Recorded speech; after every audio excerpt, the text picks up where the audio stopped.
Cine Garage. Aquí cabe todo el cine. Con Eric Estrada. Retrovisor. A través de puentes. Hola, muy buenas. Yo soy Eric Estrada y les doy la bienvenida a un programa más de Cine Garage en Puentes, puentes.me, la página donde pueden encontrar todos los contenidos que aquí en Puentes generamos para ustedes.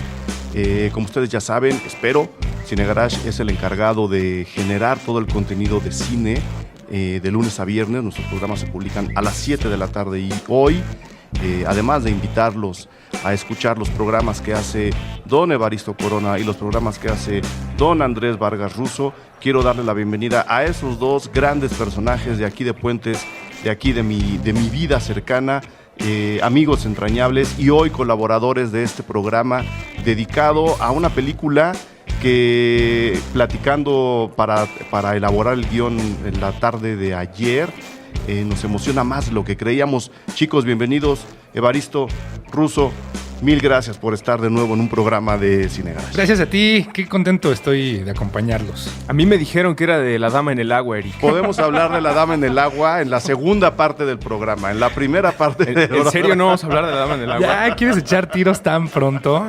Nada más Está quiero dejar claro que Russo y yo dejamos de ser amigos hace una semana, Russo.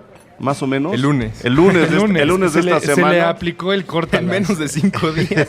Estamos grabando un viernes. El lunes Russo y yo dejamos de ser amigos cuando manifestó abiertamente, no que le gustaba La Dama en el Agua, sino que era fan de La Dama en el Agua. Dijo, me encanta. Me encanta. Están usando eufemismos. Dije una palabra altisonante. Bueno, sí, la verdad lo dijo de manera más fuerte, más poderosa. No sé qué pensaría Bryce Dallas Howard de lo que tú dijiste en ese momento, pero en algún momento le llegará el comentario, porque creo que en el programa que hice sobre Shyamalan con el buen José Manuel Cravioto, quedó también tu comentario mencionado ahí. Y como él suele monitorear todo lo que se dice de él y de sus películas, a lo mejor algún día el programa llega. Espero que haya sido citado por Cravioto. Sí. Ahora hoy vamos a hablar de una película que nos emociona mucho. Hoy vamos a hablar de una que sí nos emociona. Casi lo logro. Una película que sí nos emociona mucho.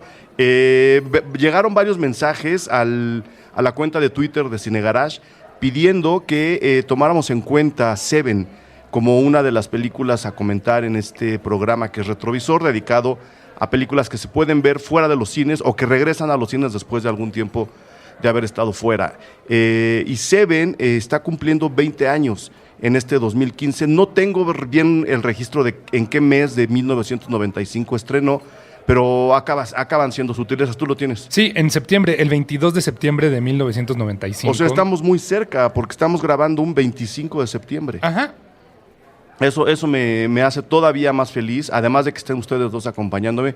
He de decir también que yo iba a hacer este programa solo, por desarreglos en mi horario laboral y de mis grabaciones aquí en Puentes, y ayer pidiendo opinión para el guión de este programa, ustedes dos levantaron amablemente la mano y dijeron, yo quiero hacer ese programa con ustedes. Sí, por supuesto, me encanta la película, me gusta mucho, recuerdo haberla visto cuando tenía, no sé, 15 o 16 años, en el cine de Manacar, ya en el renovado, porque creo que es una de las cosas bonitas que tiene Seven en relación a mi historia, que es cuando se estrena Seven, México venía como de esta crisis de los cines, ¿no? Se estaban empezando a reconstruir algunos otros, empezaban a dejar de existir estos grandes armatostes de 1,500 personas y 2 pisos, que eran los cines que teníamos a principios de los 90, y comenzaban a proliferar estos complejos de 15, 12, 13 salas, y el cine empieza a levantar otra vez después de que hubo unos años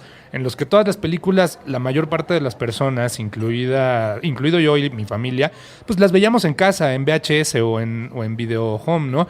Que era como se veía. Ir al cine no solamente era caro, sino era feo. Sí. La experiencia no era padre, te tenías que sentar muchas veces en las escaleras porque sobrevendían las funciones. Escaleras que no estaban limpias. No estaban limpias, las alfombras estaban todas chiclosas, la dulcería tenía chocolates rancios, Sí. y el cine no estaba bien. Y de repente como que entre 94 94, 95 comienzan a proliferar estos grandes complejos. Cuando se privatizan los cines, en realidad. No sé bien cuál es esa historia. Lo que pasa es que antes la distribución cinematográfica tenía que enfrentarse a la compañía operadora de teatros S.A., COTSA, que era la que operaba los cines en México y se encargaba de la exhibición en este país.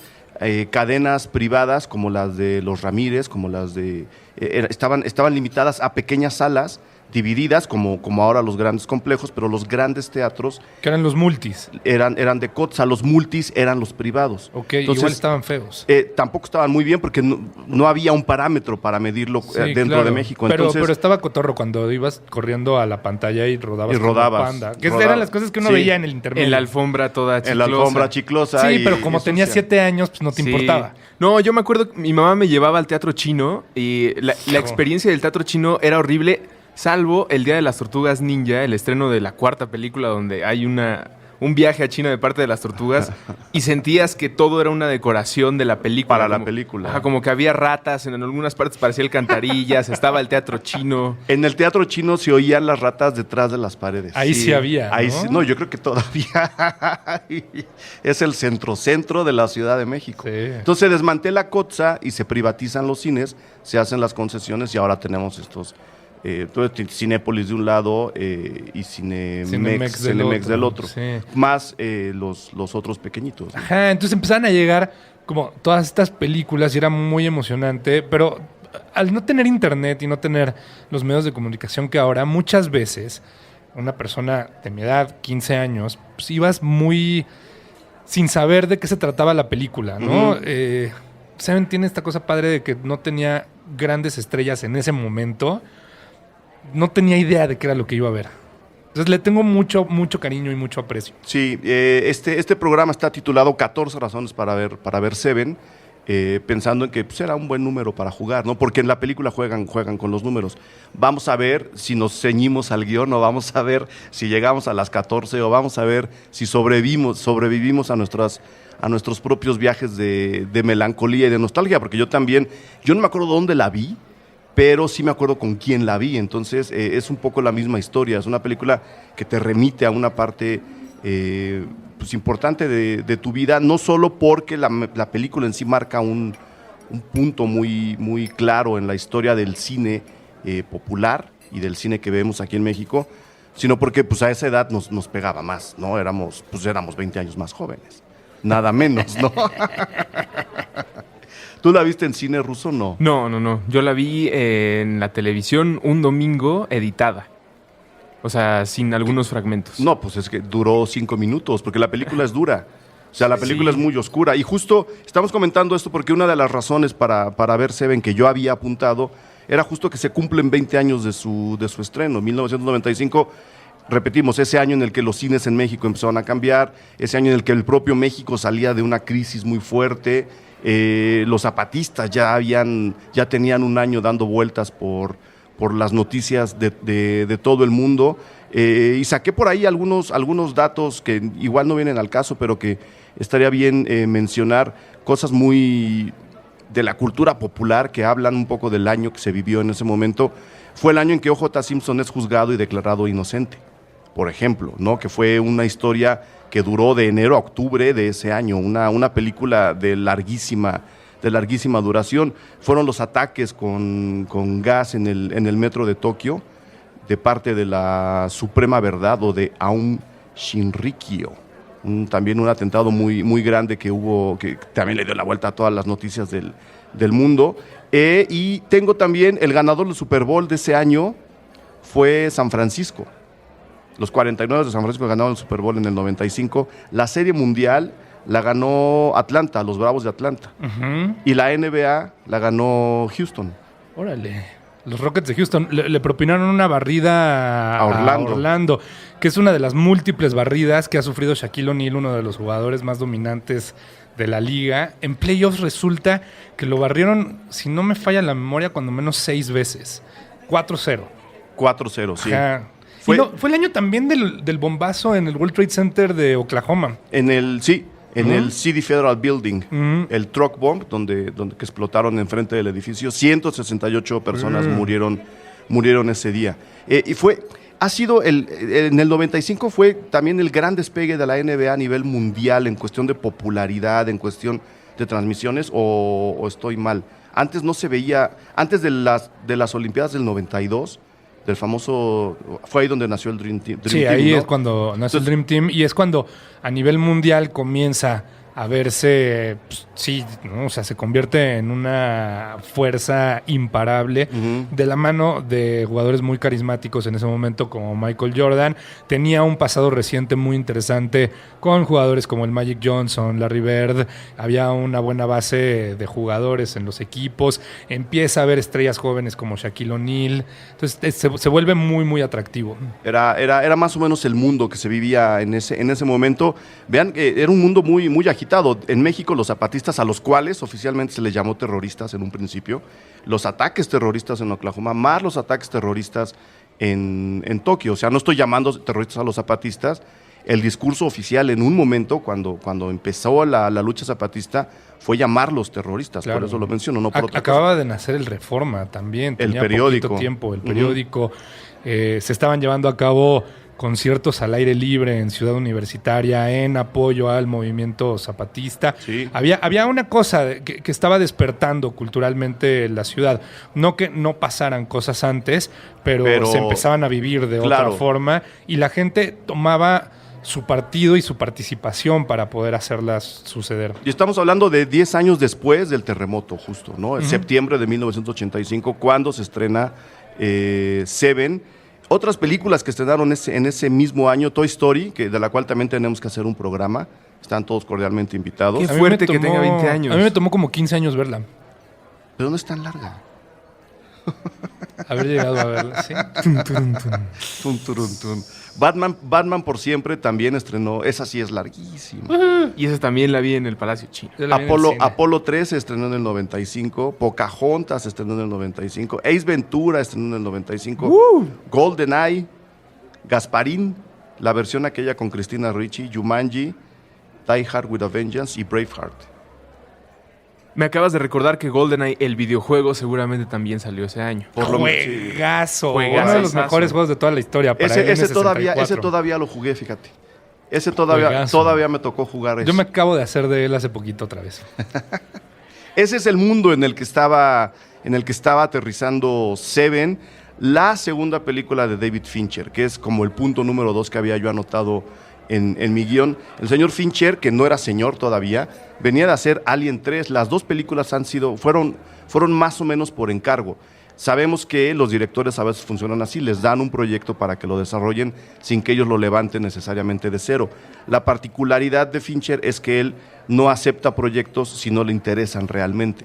Entonces, Alien, por alguna razón le interesó, ya discutiremos de Alien si nos gusta o no nos gusta. Ayer vimos que no a todos nos gusta, a mí sí. Pero después de eso acepta Seven, un poco escalonando su propia carrera para después figurar mundialmente, ahora sí mundialmente, con el famoso Club de la Pelea, también con Brad Pitt. Que cosa muy importante, aunque era la segunda película de David Fincher, eso no quiere decir que era un director sin experiencia. No. Venía de haber hecho como 40 videos antes y le había hecho videos a un montón de gente, desde Rick Springfield, a Patti Smith, a Mark Knopfler, a Nene Cherry, a Paula Abdul, a Aerosmith, creo que también le hizo por ahí alguno, Madonna, trabajó con Billy Idol, incluso con Michael Jackson, con George Michael.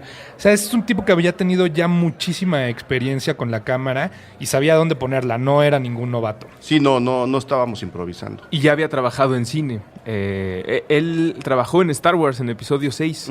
Era yo supongo que un chalán, pero participó en esa película. Pero no es lo mismo ser chalán en Star Wars que ser chalán en Vacaciones del Terror, ¿no? Ni lo mismo ser chalán en episodio 6 que en episodio 5. Sí, pero es otro programa. Pues habrá entrado como... Estaba muy chiquito. Como de 18 años, ¿no? Episodio 6 es de él, 82. 82, sí, es 77, 80 y 82. Pues él nació en 62. En 62 él nació. Tenía 20 años. 20 años. Estoy viendo acá una foto y sí, no se parece al señor David Fincher, ese niñito junto a Latat. ¡Órale! No, pues era un chamaco. Sí, era un muchacho interesadísimo en el cine. Es alguien que ha mostrado su gusto y su pasión por las películas pues desde siempre, incluso a la hora de hacerlas, ¿no? Ahí se ven muchas de sus influencias, se ve mucho de lo que le gusta hacer y contar, porque obviamente ha visto a los grandes clásicos hacer y contar cosas, ¿no? El hecho de que haya participado en el episodio 6, pues nos dice que le gustaba cómo se estructura el cine desde dentro, no es un mero cinéfilo, es realmente un director muy, muy interesante. Pues bueno, Seven, que se llama así, vamos a aclararle a la gente que no la haya visto, porque o sea, ayer, bueno, conocemos gente que no la ha visto, pero ayer, Golfo, tú la viste con alguien que no la había visto. Sí, justo la vi con mi novia, nunca la había visto ella. Y es muy interesante ver películas de las que yo tengo tantos recuerdos y tantas memorias. Y tantos datos. Y compartirla con una persona que nunca la había visto, porque o sea, entiende el mundo distinto a como yo lo entendía en ese momento, ¿no? Porque el mundo era distinto. Sí, claro. Y la película, ¿ibas a decir algo? No, que es un gran pasatiempo encontrar a personas que no han visto películas y que las ves con ellos, sobre todo cuando tienen una trama con una vuelta de tuerca tan fuerte como Seven. Me gusta mucho ver la primera impresión de personas que no... Sí. Que en verdad no conocen nada, porque cosas como Star Wars pues ya es una cosa de burla y meme que todo el mundo conoce el twist, pero Seven creo que se ha mantenido oculto y es una cosa que si no está enlistada en las 14 debería. Vamos, final... se vale hacer estropeos. Podemos hablar ya asumiendo que la gente que está escuchando este programa la vio. Lo bonito de Seven es que podemos hablar todo de ella y el único estropeo que te tienes que guardar es qué hay en la caja. En realidad. No, porque es el secreto que hace que todo tome sentido desde la mente de un asesino en serie. La película cuenta la investigación que dos detectives en Nueva Orleans, que es otro de los puntos que apunté por ahí, dos detectives siguen a un asesino en serie que va ejecutando personas de acuerdo a cada uno de los pecados capitales. Y de acuerdo a cada pecado que el ejecutado ha cometido, a través del cual ha sacado ventaja, es la manera como los asesina. Entonces, ellos se tienen que ir dando cuenta primero cuál es el modus operandi, que parece que no lo hay hasta que lo encuentran, que es que no es secreto porque uno lo supo desde el principio a la hora de entrar al cine, y tienen que encontrarlo. En realidad es eso. No, en realidad es eso lo que nos está contando la película. Para los que ya vieron la primera temporada de True Detective y no saben si ver la segunda temporada de True Detective, mejor vean Seven. Sí.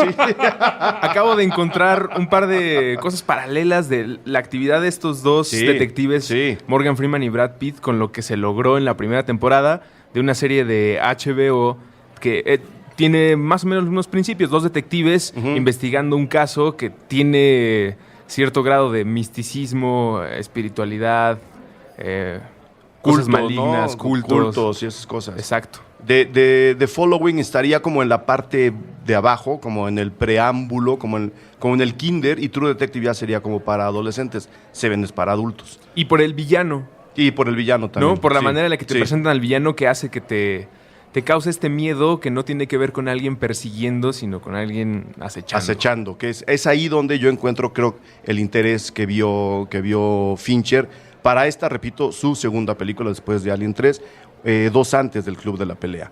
El tercer punto, antes de irnos al primer corte, los títulos de entrada y los títulos de salida. Comienza una relación muy fructífera en ese punto y en ese momento. Lo primero que escuchamos de música cuando empiezan a aparecer los créditos es una remezcla que se le hace a Closer de Nine Inch Nails, que venía en un disco de remezclas que sale posteriormente al Downward Spiral. Y pues David Fincher siempre ha estado muy cercano a Nine Inch Nails, ¿no? Después finalmente trabajan de manera oficial cuando hacen The Social Network, pero The Social Network originalmente traía música hecha por Nine Inch Nails sin permiso de Trent Reznor, pero es una relación que empieza desde ahí. La primera vez que le tiró la onda Fincher a Trent fue en esta película. Y fue para los créditos iniciales de la película. Y sigue vigente, ¿no? Sí. Bueno, en la red social, como ya decía Eva, participaron y ganaron Oscar respectivamente, pero en La chica del dragón tatuado, Sí, ¿es así? sí. También son los créditos iniciales con música. Con música de... Pero ya de Trent la Reznor. colaboración Trent Reznor y Atticus Ross. Atticus Ross. Ujú. Sí. Exactamente. Pero aquí la onda era, sí, lo que pasa es que en este momento de Nine Inch Nails todavía no veíamos a Trent Reznor tan fuera de Nine Inch No, Nails. hombre, por supuesto que no. Estaba en un momento súper oscuro él, porque acaba de salir en Downward Spiral, estaba de gira, pero estaba deprimido. Andaba en drogas muy duras y no sabía hacia dónde quería ir todavía, ¿no? No había manera de que nos imaginásemos en ese entonces que después, cada vez que se presentase una canción de Nine Inch Nails, uno va a tener que decir ganador de un premio de la Academia Claro. de Ciencias Cinematográficas, Trent Reznor. De todos los datos que han soltado en este programa de cómo ha cambiado el mundo en 20 años, puede que Trent Reznor es uno de los cambios más radicales, ¿no? Sí. No se conocería su carrera, no la reconocería él mismo si supiera que 20 años después tiene un Oscar. Y está trabajando para Apple. Qué fuerte. No, y además, cuando este Nine Inch Nails, Trent Reznor era un flaquito, ¿no? Y era alguien muy, muy metido, como dices, muy metido atrás, muy retraído. Ahora es un delantero musculoso, machín, o sea, no digo que sea mejor o peor, simplemente incluso físicamente hay una transformación radical en Trent Reznor. Y qué bonitas las gráficas de los créditos. Las gráficas de los créditos son obra de Thomas Cobb, que trabajaba en Imaginary Forces en ese momento. A ellos les encargan el diseño de los créditos de inicio de Seven, que estaban pensados, un poco lo que decía Russo, estaban pensados para soportar la idea de un villano que acecha en lugar de un villano que persigue. Entonces, a la hora de platicar cómo se podían hacer los créditos, convencen a David Fincher de hacerlos presentando las manos y lo que prepara el personaje de Kevin Spacey para después hacer esta serie de asesinatos y ver cómo prepara esos elementos rituales, esos elementos de su pequeño culto sin verle la cara. De hecho, es la presentación del villano, los créditos iniciales de la película. David Fincher dice, órale, va, me gusta, y salen créditos que hasta ese momento en el cine industrial hollywoodense no se habían hecho de esa forma. Creo que tampoco en la televisión. Tendríamos No. que revisar y ustedes podrían recordar mucho más rápido si había habido alguna vez unos créditos que tuvieran ese nivel de sofisticación, de trabajo detrás, de entregar algo diferente y que ahora pues suele ser de cualquier programa o película que aspira a tener un lugar cerca de Seven o de esa clase de cine que trasciende, es tener unos créditos así, ¿no? Tratan de meterle esos elementos. Otra vez, True Detective, Narcos en Netflix, creo que tienen su origen ahí. Es que la televisión en ese momento era también otra cosa, era 90-210. Era mucho más Era ingenua. Melrose Place. Sí. No era un lugar de reconocimiento artístico, sino uno de entretenimiento muy fugaz y de entrega muy veloz. Muy desechable también, Sí. ¿no? Acababan las cosas y uno se olvidaba de ellas. Sí, La creo que tele- todavía no teníamos ni clara como esta idea de temporada 1, temporada 2. No. En México no se usaba tan claramente y en Estados Unidos se usaba más para cuestiones operativas de ellos, no de planeación creativa como se hace ahora. Era otra televisión mucho más inocente, mucho más ingenua. Y luego están los créditos finales, que tampoco son poca cosa, ¿no? Cierran los créditos finales con música de David Bowie, con un álbum que, para variar, nos transformó la visión que teníamos del David Bowie de los primeros 90. Otra vez. Lo que pasa es que aquí hubo un giro también un poco hacia la oscuridad. Empezamos a ver un David Bowie mucho más oscuro, no necesariamente deprimido, pero sí mucho más oscuro. Con un disco que además también contaba una historia de un asesino en serie, ¿no? sí. Y que él mismo tomaba distintos personajes. Y Bowie se vuelve a convertir en un personaje cool, porque en 1992 era el tío de Tin Machine, que no estaba padre. Y este disco... Espérense. Tin Machine no estaba padre. No. O sea, 23 años después no está padre. Solo en vivo eran padres. Ajá, Pero y ese disco, el Outside, quiero decir, lo vuelve a llevar a un público joven, porque él se empieza a meter con este sonido más industrial, más oscuro, está como mucho mejor contextualizado de lo que había sido su trabajo reciente. entonces los créditos finales cierran con The Heart's Filthy Lesson. También un remix, creo. La oí muy rápido ayer que la revisé. un remix. Es un remix también. Muy, muy buena canción. Se hablaba incluso, recuerdo, alguna vez leí por ahí en esos años que este One Outside era como su segundo Low, ¿no? Como volver a plantearlo en su minimalismo tecno-industrialoso para luego a ver qué sacaba. Alguien había dicho eso en esos años, no me acuerdo quién, ahora lo recordaré. Y después Bowie se va de gira con Nine Inch Nails. Sí, antes de hacer el Earthling, ¿no? Sí. Que, bueno, ya podríamos hablar de eso. Vamos en el punto número 3, yo creo que... bueno, a ver si nos da tiempo. Yo 4, creo que sí. ¿no? ¿Ya? 4 de una vez antes del corte. No es... Bueno, está bien. Ah, no, pues si quieres. Es que los créditos valieron por 1. Es que el 4 no son las canciones... Ah, igual no lo acabé de escribir, pero están unidos. Los créditos iniciales es el 3, vamos a hacer eso, y los créditos finales son el 4. Hecho. Estoy de acuerdo. Creo que redacté mal esa parte de mi escaleta. Pero pues es que acaba siendo más o menos lo mismo, ¿no? ¿O Sí. tú querías comentar algo extra? No, es que decías punto 3, según yo, el 4 Sí, ya le ganamos. me ahí. acabo de dar cuenta que hice ahí una mezcolanza rara entre los iniciales y los finales. Hagamos eso, que el punto 3 sean los iniciales y el punto 4 sean los finales. Ya. Con Nine Inch Nails y con David Bowie. Tengo que hacer la primera pausa de este programa. Regresamos en nada.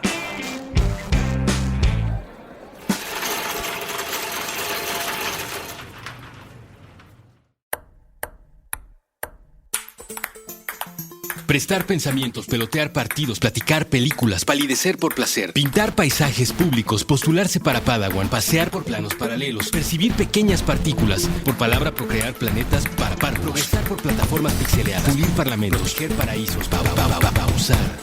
Puentes propone probar, preguntar, permitir, participar, persistir, pajarear, practicar, permanecer, palpitar, perseguir, parar prejuicios, permutar. Permea paz. Proyecta Puentes.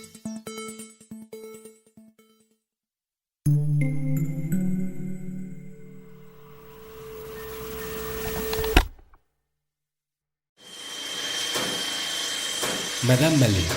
Conversaciones sobre diseño mexicano. Con Ana Elena Malé. Nuevo episodio todos los jueves a las 10 de la mañana. Puentes.me.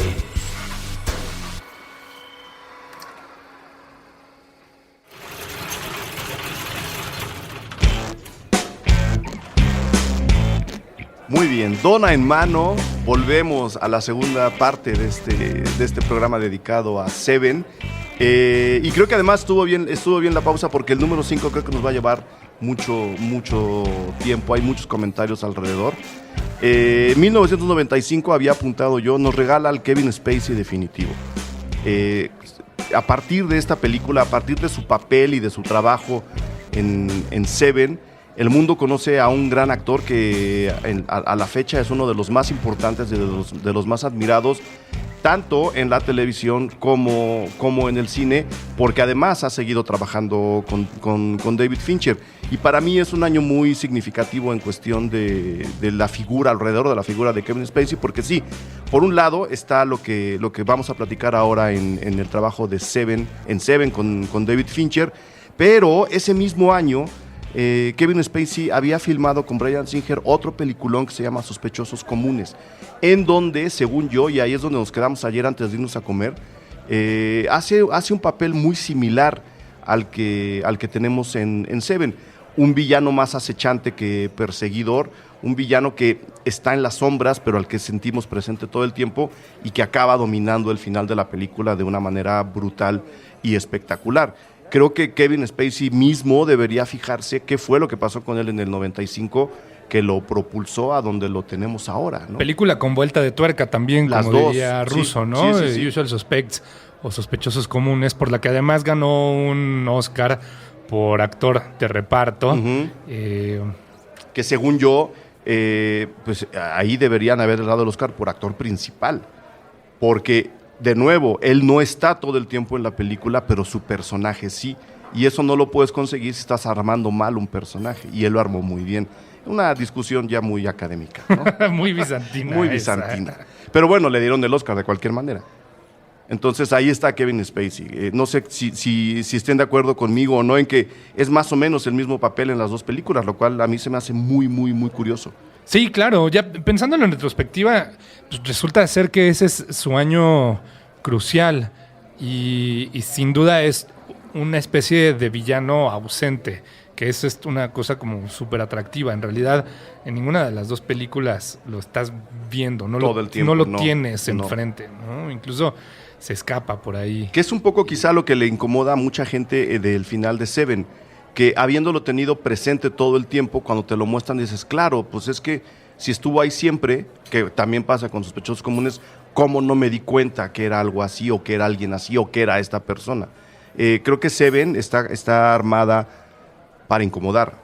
Es una película incómoda, que creo que está por ahí apuntada también en alguno de los puntos del guión. Pero sí, Kevin Spacey hace justo ese trabajo. No está ahí, pero está ahí. De nuevo, volvemos a los créditos iniciales, ¿no? Sí, su primer gran año. Antes había tenido experiencia tanto en teatro como en cine, pero en realidad no lo recordamos por ninguna película previa. No. Estas son las primeras dos en donde de verdad decimos, Kevin Spacey ese es como buen actor. Tiene onda, ¿no? Sí. Ahí es donde... es más, si quieren conocer a un actor con onda en sus primeros años de onda mundial, vean cualquiera de estas dos películas. Y es más, en 1995 hizo una de mis películas favoritas suyas, que es una película muy chiquita, súper independiente, que tiene un montón de onda, que se llama Swimming with Sharks. En español Sí. le pusieron El Jefe. El Jefe. Que es como más una cinta que se parece a una obra de teatro. Toda la película está él con... si recuerdan Pulp Fiction, Brett, el que estaba en el sillón, ese Brett y Kevin Spacey hacen una fantástica película. Solamente ellos dos en una única locación. Increíble. Su 95 es espectacular. Habría que llamarle y preguntarle, ¿se acuerda usted de 1995? ¿Dónde estaba usted en 1995, Kevin Spacey? A ver qué nos dice. El punto 6, creo que es algo de lo que más me entusiasmó cuando vi Seven por primera vez. Obviamente la he visto muchas veces, pero cuando la vi en ese periodo de mi vida estaba yo, como siempre, además, no es que ahora no lo esté, es algo que ejercito mucho, mi gusto por el cine negro norteamericano. El cine negro es el cine que se desarrolla en Estados Unidos a principios de siglo, finales de los años 20, los años 30, y que se alarga después hasta los 50, en el que los personajes principales son policías corruptos y villanos encantadores, tratando de matizar a los maniqueísmos que teníamos entre el bien y el mal. El cine noir, el cine negro, hereda mucho de la fotografía, de los personajes, de la manera de dirigir y de contar del expresionismo alemán. Casi todos los expresionistas, por cuestiones de la Segunda Guerra Mundial, emigraron a Estados Unidos y se integran a la industria hollywoodense y le inyectan este espíritu de atmósferas oscuras, de pesadumbre, de villanos, pues, como los vampiros, ¿no? Un villano encantador, de estos policías corruptos, de estos hombres torturados psicológicamente, como el propio personaje de Brad Pitt en esta película, y le acaban inyectando esa oscuridad y al mismo tiempo vitalidad a las películas de detectives en Estados Unidos. David Fincher se nota un gran admirador del cine negro norteamericano, se ve que ha visto todas las películas, y si bien en Alien había algo de eso, la historia no le permitía navegar por esos terrenos, pero cuando le dan Seven, o cuando él elige Seven, que por ahí tengo la anécdota, ayer me la aventé en una entrevista con él, cuando él elige hacer Seven, estoy seguro que vio perfectamente la línea del cine negro norteamericano y dijo, vamos a hacerla con estas fotografías muy apagadas, con los colores muy hacia abajo, ¿no? Para que la gente cargue la película, que es una de las grandes tareas que el cine negro nos acaba pidiendo. Tú tienes que cargar la película, yo te voy a meter en las sombras para que ahí tú empieces a dilatar la pupila y a ver qué pasa con los personajes.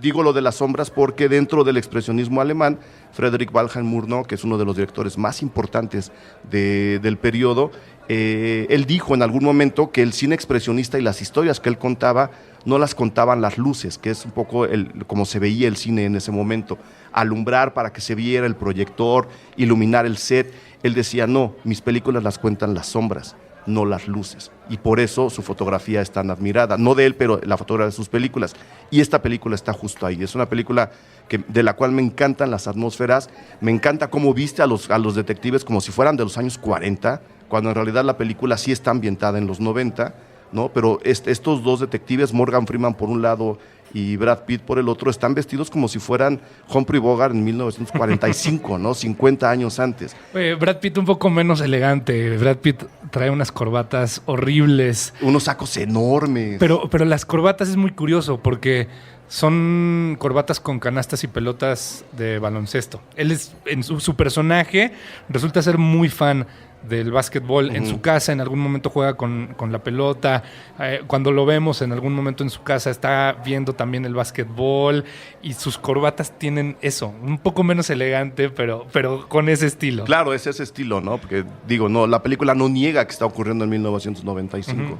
Y creo que también para acentuar al novato, ¿no? Al detective que llega a enfrentarse con el más experimentado, el que ha vivido algo tan oscuro que ya tiene la visión ajustada para revisar las pistas en donde están ocultas, y Brad Pitt, pues, el que llega con más actitud que cualquier otra cosa. Con más mucho vitalidad, ímpetu. mucho ímpetu, que era justo otro de los puntos a comentar. Esta pareja dispareja, que en algunas ocasiones sirve para una gran comedia, aquí nos mete a una película noir muy dura, muy intensa, muy sufrida. O sea, yo cada vez que la veo sufro por el pobre del personaje de Brad Pitt, ¿no? Que está ahí, está completamente desorientado, no tiene idea de a dónde van las cosas, tanto que el propio personaje de Morgan Freeman le dice en algún momento, este chavo va a ganar, o sea, quien esté matando a estas personas ya nos llevó entre las patas, ni te emociones.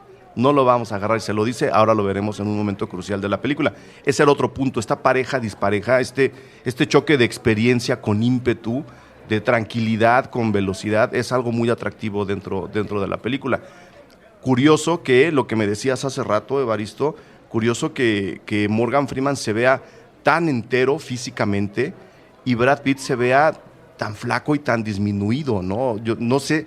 Ahí sí no tengo el dato, pero no sé si buscaron que ese choque fuera tan evidente incluso a nivel físico. Brad Pitt está muy flaco. Muy delgado y Morgan Freeman mucho más alto que él. Cuando menos así se ve en la película. Ayer que le estaba viendo y revisando, me llama mucho la atención eso. En esta escena en donde se están rasurando el pecho para ponerse aditamentos, se notaba mucho. Que no, o sea, no es que no estuviera bien, pero pues que estaba mucho más pequeño. Estaba muy ñanguito. Muy ñanguito, ¿no? Después uno vio Fight Club y se fue de, ay, claro, está distinto este muchacho. Morgan Freeman, además, creo que por esas películas, desde Robin Hood, ya empezaba su carrera como el que te explica las cosas. Sí, el explicador de los guiones. El hombre sabio que o te va a narrar los sucesos o le va a explicar a alguien en la película de qué se trata la vida y cómo se forja el camino.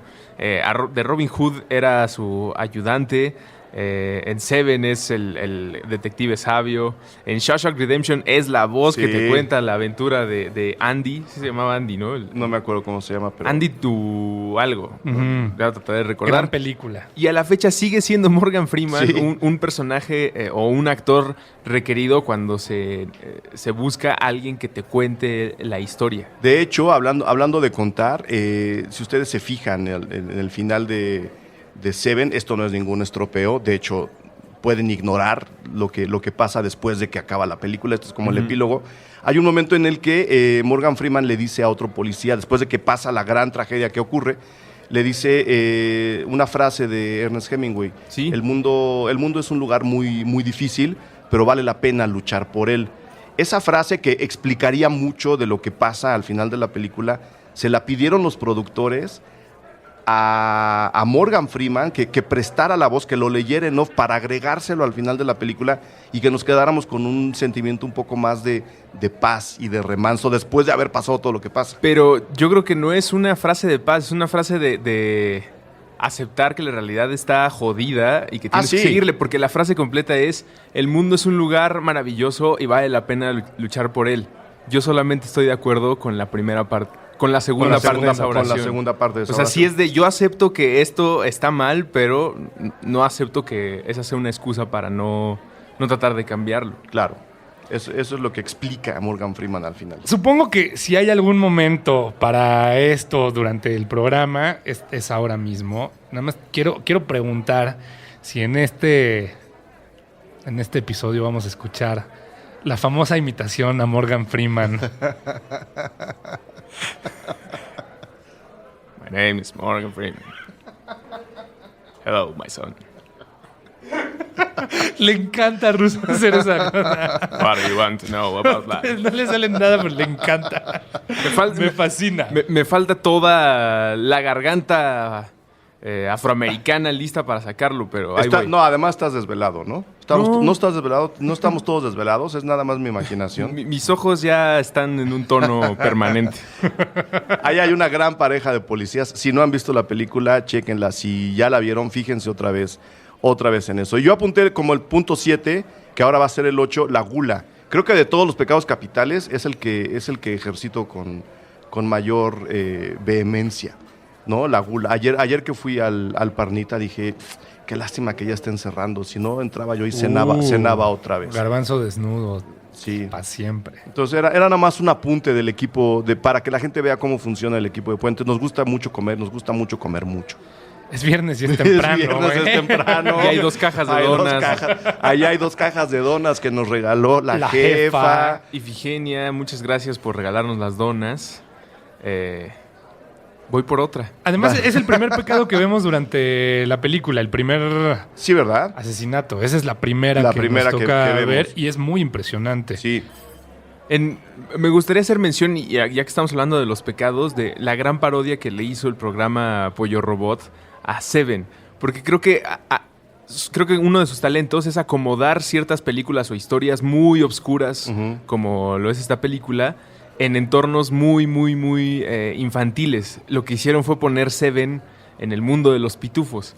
Papá Pitufo siendo Morgan Freeman, Pitufo Constructor siendo Brad Pitt, entonces ímpetu contra experiencia. Ajá. Y resolvieron lo de los pecados porque ahí había un pitufo pastelero, claro, un pitufo contador, un pitufo abogado. Entonces, era un poco como los enanos de Blancanieves, ¿no? Sí, que en Seven creo que como lo acomodan perfecto es 95, se van contra... Hay un abogado, está el de la gula, sí, un asesino, o sea, está presentando personajes que dentro de la oscuridad de Seven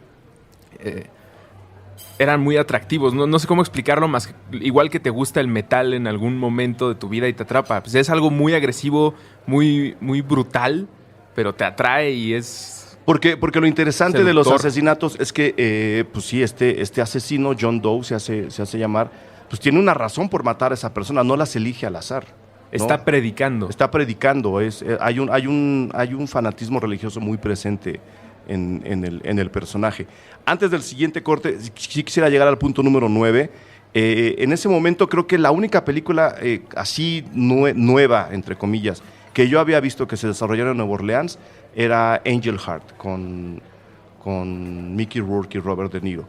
Ni me acuerdo. Una historia en la que Lucifer contrata a un detective privado, también muy noir, también muy en estos ambientes, aunque casi todo, bueno, por lo menos la mitad de la película ocurre de día, contrata a un detective para encontrar a alguien que le entregó su alma a Satanás, pero no se la quiso dar. Uh-huh. Es una gran película. Que a pesar de que Seven está filmada en Nueva Orleans, en realidad la historia no está situada en Nueva Orleans. Está situada en una ciudad ficticia que se llama Metrópoli. Metrópoli.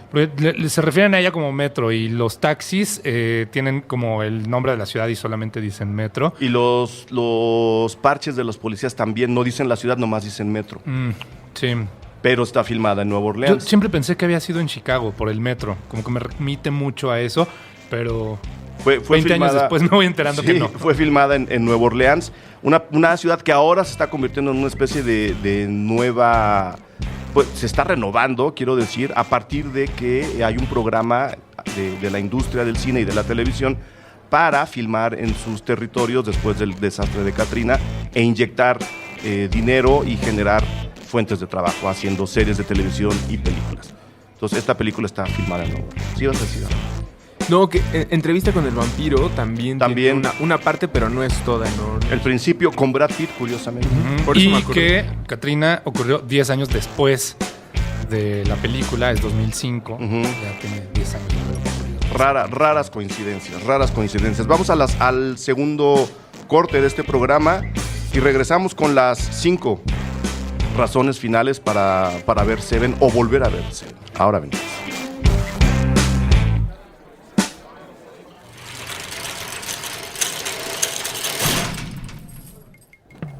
A partir del 15 de septiembre, Puentes invita a un acto de desobediencia civil, uno de los más pacíficos e íntimos. Escuchar música. Pensaremos en cómo solucionar los problemas de nuestro país a través de las reflexiones de mexicanos que nos inspiran. Desobediencia civil. Una producción de Puentes en Spotify. Escúchala desde nuestro perfil, Puentes MX.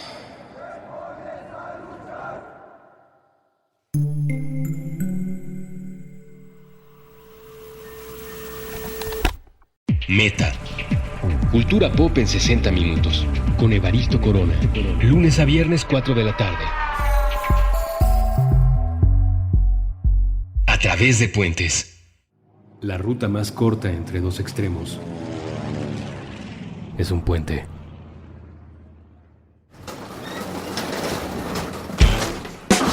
Estamos de regreso. Ahora que hablábamos de cómo se ve, de dónde ocurre la historia, hay muchas cosas que ocurren al principio de la película que nos hacen ver que David Fincher va a jugar mucho con el número 7. Eso habla primero de su obsesión. Es una persona ultra perfeccionista, es una persona que le gusta tener el control de todo y de todos. Y en segunda, se notaba con estos juegos que les voy a comentar que era un director que estaba muy emocionado con su historia, que estaba muy inspirado y estaba muy divertido haciendo lo que estaba haciendo. Al principio, cuando encuentran a uno de los primeros, cuando estos dos detectives se encuentran por primera vez, salen a platicar por la calle de la ciudad, está medio lloviendo, y los números de la calle en donde están, los números de los edificios, todos empiezan con 7. ¿No? Si uno se fija por ahí, está el 791, el 789 y pasan creo que 2 o 3 puertas en donde todos los números de los edificios comienzan con 7.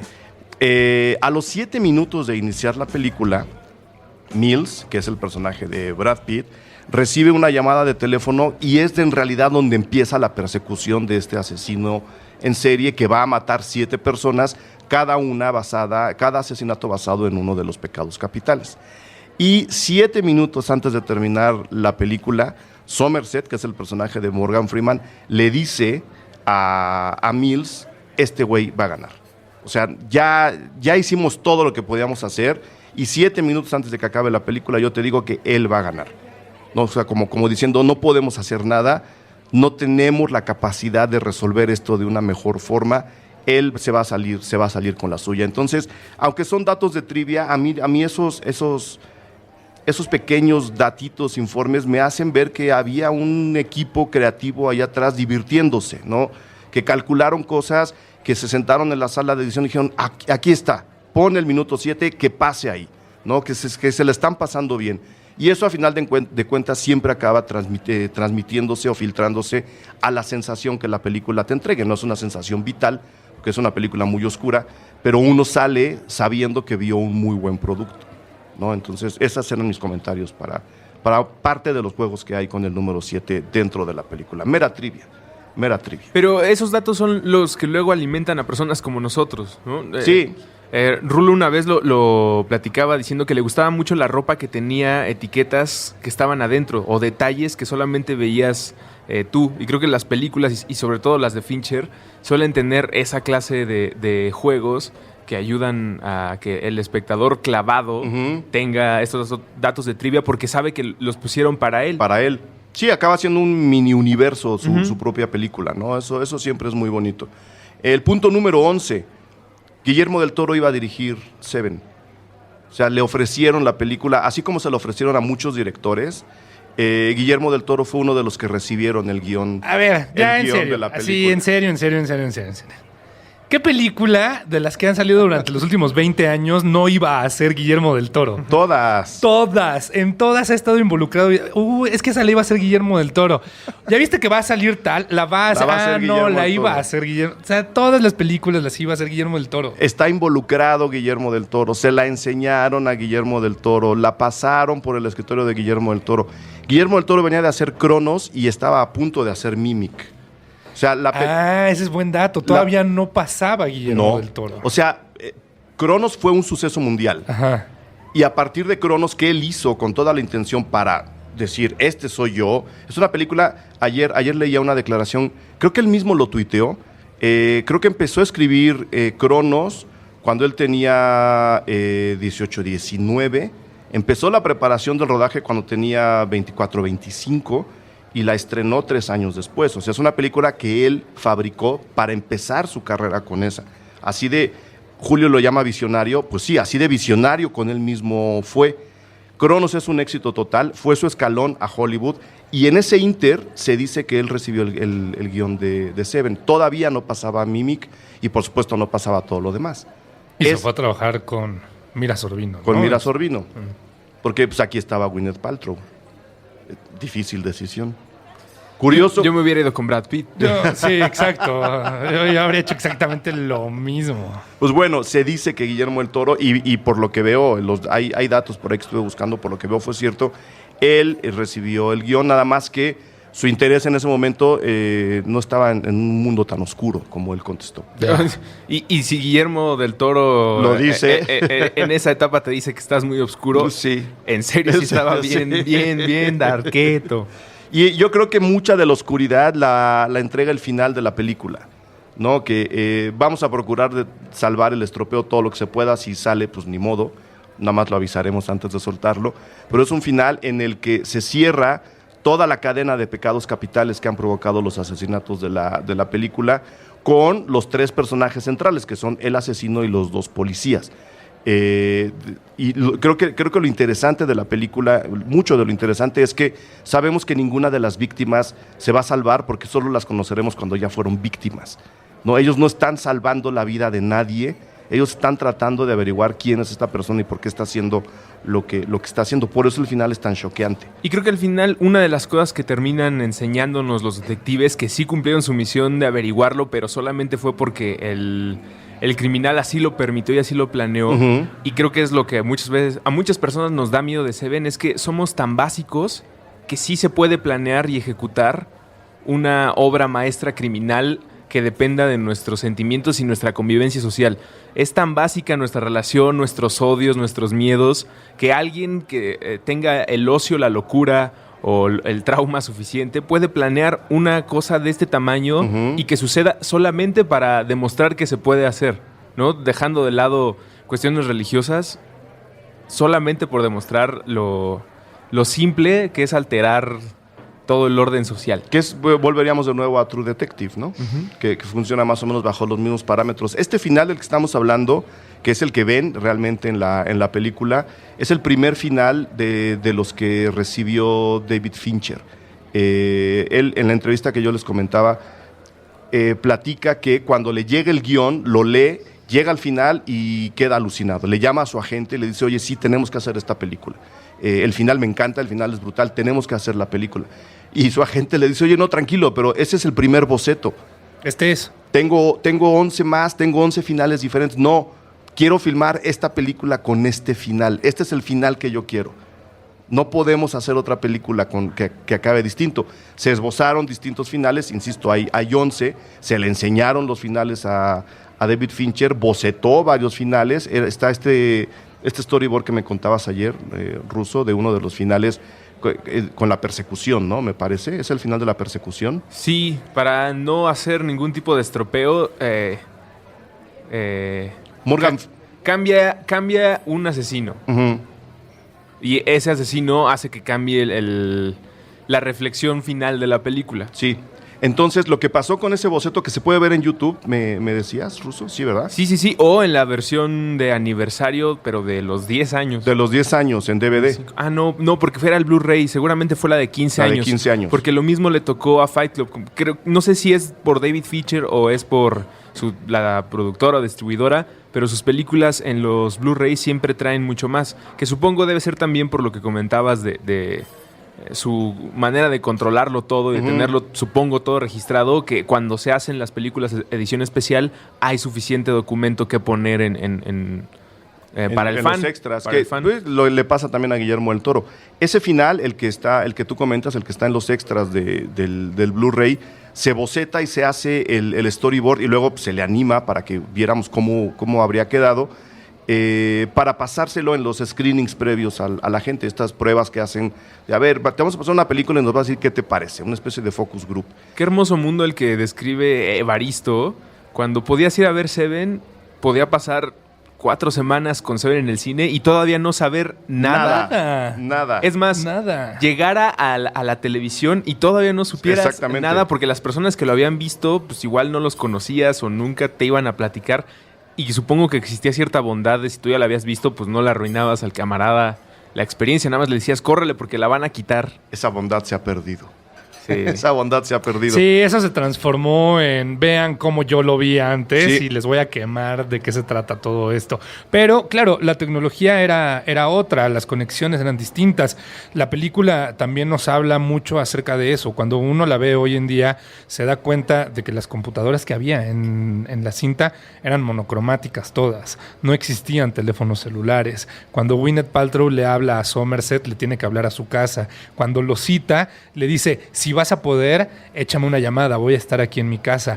Si no, no habría podido ocurrir. Los encuentros no podían suceder de otra manera porque lo que decías y en lo que quedabas se tenía que respetar. No había manera de cancelarle a alguien O de más. modificar la hora. Y eso en favor de John Doe, del asesino, pues hoy en día su plan sería mucho más fácil. Sería más fácil ubicarlo todo, acomodar las piezas, saber dónde están las conexiones de las personas. Que es donde se aprovecha de Following, la otra serie, ¿no? Justo ahí Me la está. acabas de vender. Justo ahí está bonita. Es una bonita telenovela de asesinos en serie. Yo veo Muy- muchas telenovelas. muy bonita. Veo telenovelas medievales, No, yo telenovelas también. de programadores. Yo estoy viendo la telenovela de motociclistas, por ejemplo. Padrísima. Y me gusta. Pues bueno, ese fue el final que escogió la gente en los focus groups, el que quedó. El otro se hizo como para pasárselos y decir, ¿qué les gustaría más, esto o esto? Es que te rompe el corazón. Te rompe el corazón. Prefirieron que se les rompiera el corazón que recibir una lección de la experiencia. Pero es que la gente acaba prefiriendo eso. Aprendes más cuando te rompen el corazón. Cuando te perturban, cuando te incomodan. Claro, y el cine además en esos años, curioso, no estaba tan lejos de los finales rudos como lo estamos ahora, ¿no? La gente no era tan blanda como ahora. Ahora estos finales, como dices, le rompen el esquema a muchísima gente. Estamos inundados de finales felices. ¿Quién sabe? Porque mira, haciendo este acomodo, Shawshank Redemption y el final, sin estropeo, pero apunta a algo positivo, con Morgan Freeman, y un año después Morgan Freeman vuelve a ser el compañero de alguien y termina totalmente opuesto a lo que pasó un año antes con Shawshank Redemption. Claro, el asunto que pasa ahora, y era uno de los puntos que estaban en el guión, el punto 14, que ahora es el 13, el asunto es que antes tenías de los dos. Lo que estamos viviendo ahora es una cascada brutal de finales felices que no incomoden a nadie, que no le quiten el sueño a nadie y que no intranquilicen a nadie. Incluso en películas oscuras y duras que deberían haber terminado con cosas mucho más reales, además, terminan siempre con una dosis de alegría y de pulcritud, en donde nos dicen, señores, aquí no pasa nada, no se preocupen, el mundo no es así, ¿no? El mundo es feliz, el mundo es tranquilo.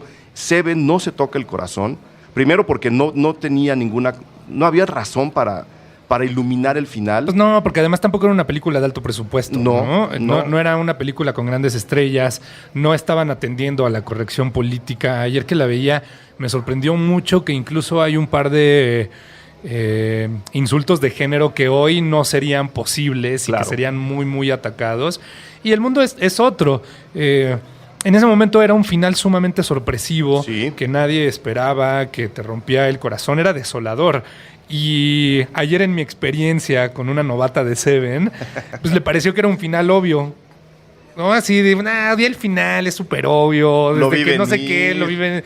Desde el Pecado 2 supe que Pues iba a no, pasar. pero no, así digo, cuando entran a las torres de alta tensión, Claro. pues ya sabía, y sí sabía. O Porque sea, además hay otro dato curioso ahí, ya clavándonos en onda de análisis visual. Sí, un poco es obvio el final por una razón que no pudieron controlar ni Fincher ni su equipo. Toda la película llueve, sí. toda. Creo que la única escena donde hay luz, sol y calor es en la final. porque así les tocó filmar. O sea, no es que decidieran que ahí hubiera. Entonces, cuando esa atmósfera cambia, tú dices, claro, ahí está. Sí. Va a pasar, se te revela, porque digo, no somos tontos, sabemos leer cine aunque no hablemos de cine. Todo mundo puede ver una película, todo mundo puede entender una película. Cuando esa atmósfera cambia de manera tan radical, entras al final mucho más fácil, especialmente ahora si tienes posibilidad de ver otras películas que vienen de ahí y que tienes más información como las nuevas generaciones. Yo creo que éramos jóvenes e ingenuos. Éramos también muy jóvenes y muy ingenuos. También No lo estoy negando. Pues bueno, ese era el otro punto. Y el último, que era el 13, que va a ser el 14, la fotografía de Darius Khondji, ¿no? Que hace todo lo que acabamos de platicar, hace todo eso posible. Es un gran fotógrafo, sabe muy bien armar sus atmósferas, sabe muy bien echarnos las luces las sombras a la espalda para que de nuevo carguemos la película. Y solo para contextualizar su trabajo, él es el fotógrafo de La ciudad de los niños perdidos y de Delicatessen. Qué terror me dan esas películas. Dos La fotografía películas me parece terrorífica. súper oscuras, postapocalípticas, también películas duras a pesar de todo. O sea, Delicatessen habla de un grupo de caníbales que viven en el subsuelo parisino después de una hecatombe atómica y que atraen gente para matarla y comérsela. Todo envuelto en una comedia. Es una comedia negra muy buena. Son de Jean-Pierre Jeunet, ¿verdad? Sí. De esas dos. Que después hizo un Alien. Sí. O sea, hay como un paralelo ahí. Ahí va, no, Sí, pues ahí sí, se conectan, güey, pues te vas a cenar con fulano después del rodaje invitas a tu amigo director, oye, tú hiciste Alien, ¿qué tal? No, pues así, ¿con quién hablo? Con fulano. Conexiones. ¿Dónde consigo esas cámaras tan opacas, Tan opacas. y ensuciadas? Y después hizo el Portishead del cine, ¿no? Que es Amélie. El Amélie. Es como Sí. un Portishead cinematográfico. Hizo también The Beach y la versión americana de Funny Games de Michael Haneke. Una película muy buena. brutal. También, y fíjate, mantiene este espíritu de no tenemos que tener finales felices. No, es que Haneke es uno de los amos y señores de los finales reales y de no tocarse el corazón y de decir, pues si se tiene que morir el personaje, se tiene que morir. No, es cine serio. Y que alguien le diga a Haneke, con la cara que tiene, que alguien le diga a Haneke, oiga, ¿no puede cambiar su final? Nadie puede. Y Funny Games es padre porque es al final de cuentas un experimento. Él hizo Funny Games en Alemania y ante el éxito le piden una versión gringa y él dice, solo se hace si yo la dirijo. Funny Games, la gringa, es con Tim Roth. Con Tim Roth. Sí, la de estos asesinos también que se meten a una casa y ahí hacen todo tipo de travesuras sanguinarias. Esos son los 14 puntos que yo sugiero para ver o volver a ver Seven. No sé si alguien quiere agregar algo o... Pues nomás, así como nos dio al Kevin Spacey definitivo, también nos dio la primera actuación memorable de Gwyneth Paltrow, ¿no? Sí. Tampoco había hecho... O sea, había trabajado mucho antes, pero no tenía un papel que fuese memorable. Y como la novia de Brad Pitt. Como la nueva... Como Ahí la lo novia. conoce, pues nos dio un ahí gran noviazgo. eran ¿no? parejas ahí, ¿no? Ahí se Eran conocieron, parejas, ¿no? sí. Creo que ahí fue donde se conocieron. Y luego ayer me contaban que fue Gwyneth quien le presentó a Jennifer Aniston a Brad Pitt. Me lo contó Mitzi, justo. Mira, nada más. Mitzi me dijo... Pecado de la Cuando lujuria. eran amigas. Cuando eran amigas, ahí es donde entra el pecado de la lujuria. Sí, no tenía nada en realidad antes de eso. O sea, sí había trabajado, no es que fuera una desconocida, pero también en esa película es donde el mundo conoce a Gwyneth Paltrow. Que en ese momento mucha gente se quejaba de su nombre. ¿Cómo se dice? Gwyneth. Sí. Es cosa de echarle ganitas. Nomás. Después se habrán quejado de otras cosas. Sí, después de otras cosas. Pero bueno, chicos, algo más que quieran decir. Yo estoy agradecidísimo porque me hayan ayudado a hacer este programa.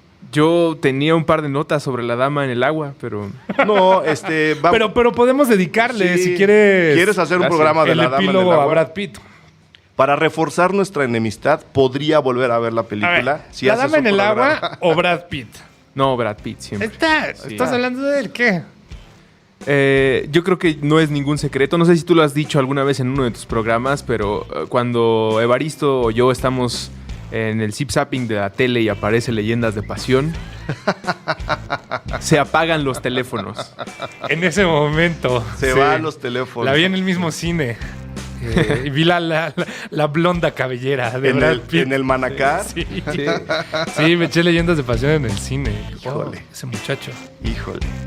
Algún día haremos un programa de las que no nos gustan y las que sí. O sea, que dividir la mesa. De este lado los que sí les gusta Leyendas de Pasión, de este lado los que no nos gustan Leyendas de Pasión. Yo no quiero hablar con esas personas. Ok, ya, entonces no hablaremos de la dama en el agua. Chicos, mil gracias. Ha sido un placer. Muchas gracias, Eric. Y ha sido un viaje ilustrador, como siempre, con ustedes dos. Gracias. Gracias, me gusta mucho venir. Saludos a todos.